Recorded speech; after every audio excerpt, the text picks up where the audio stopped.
This is the world's first full-sized, all-electric passenger plane. Her name is Alice. Now, she isn't the first attempt at an electric passenger plane.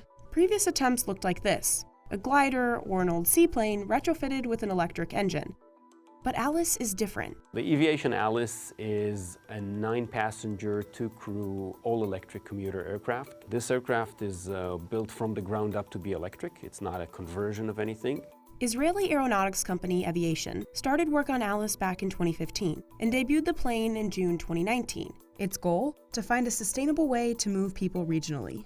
Air travel is one of the fastest-growing contributors to climate change. And even mid-pandemic, when travel has dipped, the airline industry's carbon footprint is still outpacing predictions. Regional travel is a big component of that footprint. In 2017, half of the 4 billion air tickets sold were for regional flights. Even though these were short distances, the aircraft used were huge jet planes, built to cross oceans. That's an insanity because we're using the wrong tools for the job. Alice might be a solution for these popular commuter routes. Think New York City to DC, or even up the West Coast, between San Jose and San Diego. The plane is built to fly up to 650 miles on just one charge of its lithium-ion battery, the distance from London to Prague. And it's designed to carry passengers at cruising speeds of about 276 miles per hour. Now that's about half as fast as jet-fueled planes, so a 1-hour, 10-minute flight from New York City to DC would be about 2.5 hours on Alice. But Alice could do that journey emissions-free. It seems ideal, but engineers faced a few challenges while building Alice. It has a huge battery. We have roughly 3.6 metric tons of battery, over 8,000 pounds. In electric cars, a battery's weight isn't as much of an issue, because cars stay on the ground.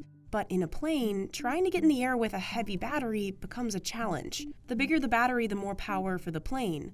But a bigger battery also means more weight to lift, so more power is needed to get it in the air.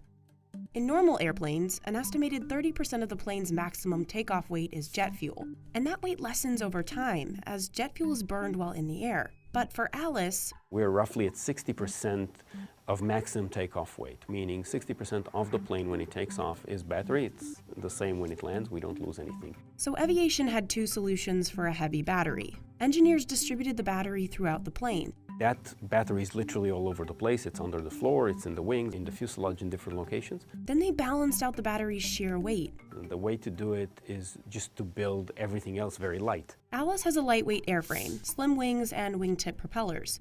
It has a lifting body, which means it looks like for lack of a better description, an upside-down boat. All of those features were built to create a more efficient airframe at cruise. Another key feature that sets Alice apart is its lift-to-drag ratio, or how much lift the wing generates compared to how much drag it creates moving through the air. A regular plane has a lift-to-drag ratio of 17:1. For Alice, that rate is 25:1, meaning it's more aerodynamically efficient and uses less energy getting into the air. For future passengers, all this environmentally conscious innovation means a lot less travelers' guilt. I think it's important that the industry looks at its responsibility to the planet and makes itself more sustainable in terms of emissions, but it needs to work economically. Some players in the industry say electric planes could mean 40 to 80% lower airfares. That's because it doesn't cost as much to operate an electric plane. Aviation's Alice costs about $200 per flight hour to operate. A similarly performing turboprop would cost between $1,200 and $2,000 per flight hour. But in order to be truly sustainable, Omer says people have to actually want to fly electric. This needs to feel like a plane you want to use daily. So how does Alice do that? Designers wanted the windows to be big enough to increase visibility, and they added stability technology to help with turbulence. Plus, Alice's electric engine is practically silent. This plane is dramatically less noisy, about 2 orders of magnitude less noisy than an equivalently sized aircraft. I think it could change the way we treat airports. Despite testing hiccups in early January, Omer estimates the plane will be certified by 2022. US-based airline Cape Air has already decided to buy the aircraft at $4 million per plane. The airline plans to introduce Alice into its fleet, serving regional routes from Boston to Nantucket, Martha's Vineyard, and up into New Hampshire and New York. In the very beginning, it was extremely difficult to convince partners, clients, anybody, investors, that we're not delusional. Today it feels like everybody is on board, and this is where the industry should go. The industry is beginning to notice that there is really a tectonic shift here.